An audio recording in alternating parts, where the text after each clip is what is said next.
Hello বন্ধুরা, রিমা সুরের চ্যানেলে আপনাদেরকে সবাইকে জানাই সুস্বাগতম। আবার একটা নতুন রেসিপি নিয়ে আপনাদের কাছে চলে এলাম, ঝিঙে দিয়ে কাতলা মাছের ঝোল। প্রথমে আমি 250 গ্রাম কাতলা মাছ নিয়েছি। মাছটাকে ভালো করে পরিষ্কার করে ধুয়ে নুন হলুদ মাখিয়ে নিয়েছি। এখানে আমি 3 পিস ঝিঙে নিয়ে নিয়েছি, 2 পিস আলু নিয়ে নিয়েছি, একটা টমেটো নিয়ে নিয়েছি আর একটা মিডিয়াম সাইজের পেঁয়াজ। এগুলোকে ভালো করে পিস পিস করে কেটে ভালো করে জলে ধুয়ে তুলে নেব। আমি আগে থেকে আদা রসুন কাঁচা লঙ্কা পেঁয়াজ এটা বেটে রেখেছিলাম, আপনাদেরকে এটা দেখানো হয়নি। এই রেসিপিটা আপনারা পুরোটাই দেখুন, আপনাদেরকে খুবই ভালো লাগবে।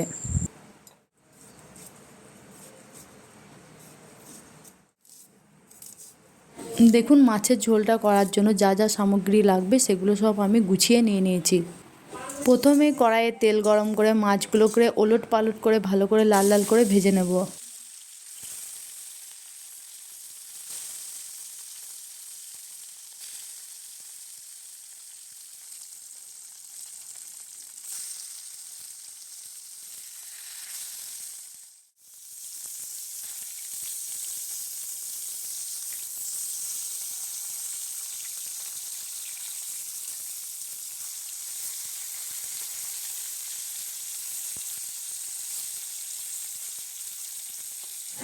দেখুন, মাছগুলো আমার লাল লাল করে ভাজা হয়ে গেছে। এবার একটা পাত্রের মধ্যে মাছগুলোকে আমি তুলে নেব।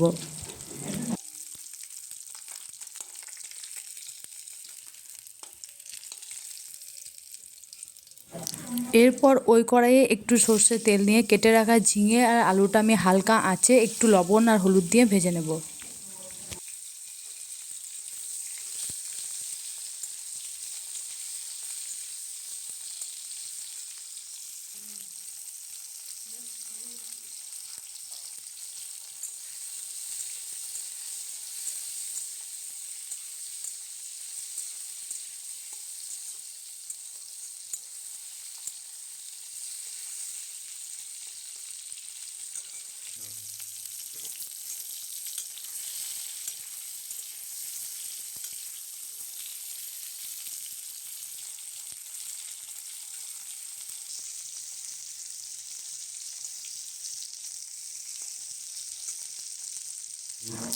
দেখুন, আমার ঝিঙে আর আলুটা হালকা করে আমি ভেজে নিয়েছি। এবার একটা পাত্রের মধ্যে তুলে নেব।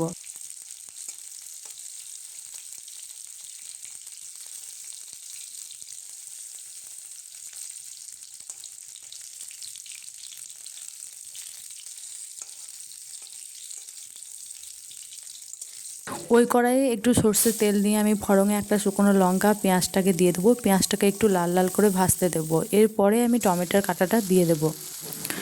তারপর আমি ভেজে রাখা আলুটা দিয়ে একটু মশলাটাকে 2 মিনিট অবধি কষিয়ে নেব। এরপর আমি এখানে আদা রসুন কাঁচা লঙ্কা পেস্টটা দিয়ে দেব।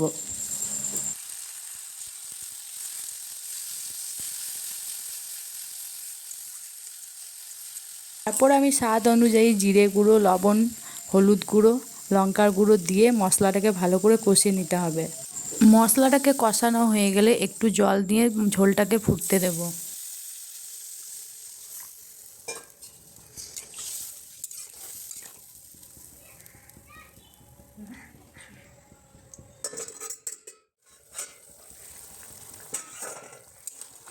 দেখুন, আমার ঝোলটা ফুটে এসছে। এবার আমি ভেজে রাখা ঝিঙেগুলো সব দিয়ে দেব। যাতে ঝিঙেটা আর আলুটা ভালোভাবে সেদ্ধ হয়ে যায় তার জন্য আমাকে একটা ঢাকনা দিয়ে 3 মিনিটের জন্য ঢাকনা দিয়ে ঢেকে দেব। ঢাকনা খুলে দেখি আলু আর ঝিঙেটা সেদ্ধ হয়ে গেছে। এবার আমি ভেজে রাখা মাছগুলো এক এক করে দিয়ে দেবো ঝোলের মধ্যে।